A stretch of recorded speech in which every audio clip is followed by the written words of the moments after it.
I'm going to have to jet in a minute, but so what other quiz questions do we have? All right, so last question then, and you can kind of give a summary because you go in this in detail in the book. But what are some kind of what are some kind of long-term solutions to this issue? Policy solutions. Number one, cut this provisional ballot crap. I mean, I hate to say it, I was one of the people that created the provisional ballot. Believe it or not, people will remember Greg Palast, maybe back from my book, The Best Democracy Money Can Buy.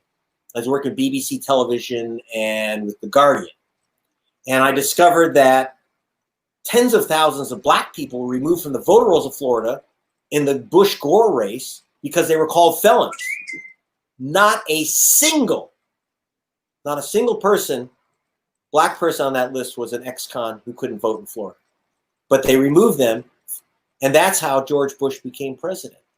Okay, so that created so the Congressional Black Caucus then demanded something where if your name was wrongly removed from the voter rolls, you can still vote. So they won the provisional ballot. George Bush was president, the Help America Vote Act. Unfortunately, when the Bushes tell you they're going to help you vote, look out. So the Black Caucus, shocking, they won the provisional ballot, but they didn't win the right to get it counted. So what we need to do, the number one policy thing there, eliminate the provisional ballot. Go back to something that states like New York had, which we called an affidavit ballot.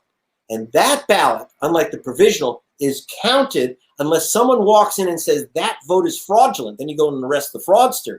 But unless you know that a vote is fraudulent, you should never toss out someone's ballot. Never. And that's, if you're an American citizen, you have the right.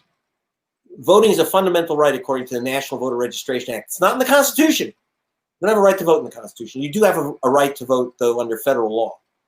And so I'll leave it at that. Get the book, get the ballot condom. Get your news on with Ron. Don't you want to know what's going on? We're getting our news on today. Get your news on with Ron. Don't you want to know what's going on? We're getting our news on today. Yeah, yeah, yeah. You can tweet me an article at Ron Placone. We'll go through it together